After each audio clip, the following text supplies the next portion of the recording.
table de grands chefs. La bière, elle a également ses producteurs d'exception. Alors tout commence par la culture de l'orge, le houblon, avant le travail du brasseur.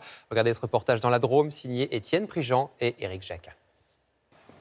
C'est sa récolte de l'été, de l'orge de très bonne qualité cette année. Il y a une sorte d'angoisse d'ailleurs à l'approche de la moisson, parce qu'on se dit est-ce que ça va passer, est-ce que ça va marcher. Dès qu'on a le résultat, l'ébène qui arrive, l'orge qui coule de la moissonneuse, voilà, on sait que, c'est d'ailleurs l'orge coule de la moissonneuse, quoi. C'est presque de la bière déjà, quoi. Au pied du massif du Vercors, Emmanuel Ferrat, 29 ans, est paysan et brasseur. Il y a 3 ans, diplôme d'ingénieur agronome en poche, ce Marseillais qui passait toutes ses vacances ici décide de s'installer pour produire des bières artisanales, bio et locales. Il a mûri le moindre détail. On a la chance d'être sur une autre source du parc du Vercors qui est non traitée. Donc elle est simplement passée aux UV pour garantir sa qualité. Déjà 2 employés à ses côtés.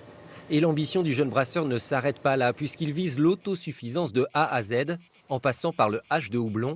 C'est quand la dernière fois que tu as arrosé là? L'or vert des brasseurs. La semaine dernière.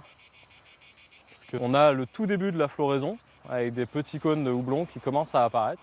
Le houblon, c'est la plante aromatique de la bière. C'est ce qui va donner déjà toutes les caractéristiques aromatiques à la bière, et également l'amertume.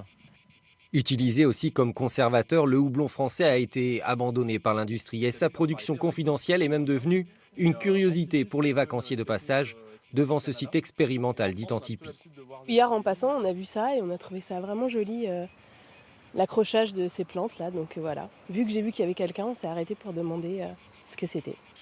Aujourd'hui, l'immense majorité du houblon est d'importation américaine. Emmanuel Ferrat, lui, veut s'inspirer du monde viticole. Dans cette notion de terroir, effectivement, on se rapproche à ça. C'est-à-dire que chaque terroir, aujourd'hui, pour son vin, avec ses cépages, va exprimer une identité. Aujourd'hui, on aimerait que dans la bière, cette identité-là existe également.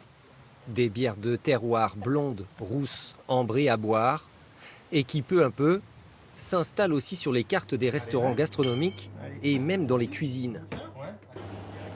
Ouais, la couleur, énorme, hein. Miel, plein d'épices, c'est un truc de fou. Bon, ben, santé. Depuis peu, ce chef étoilé, par exemple, imagine des sauces, ici, pour accompagner un carré d'agneau. Que là, on a un produit qu'on utilise pratiquement pur, juste en rajoutant un peu de fond de veau, de fond blanc, suivant ce qu'on veut faire. On a vraiment l'odeur du fruit là qui revient, la pomme, c'est l'acidité de la pomme, un peu cidre, tout ce qui est fruits comme ça, d'automne là. Et c'est vraiment, c'est génial. Déclinaison en sauce, en granité, en gelée, les clients se laissent séduire. Donc on vous propose un petit granité à la bière ambrée. On l'a consommé, on a apprécié, et 10 minutes après, on sentait les saveurs encore en fin de bouche.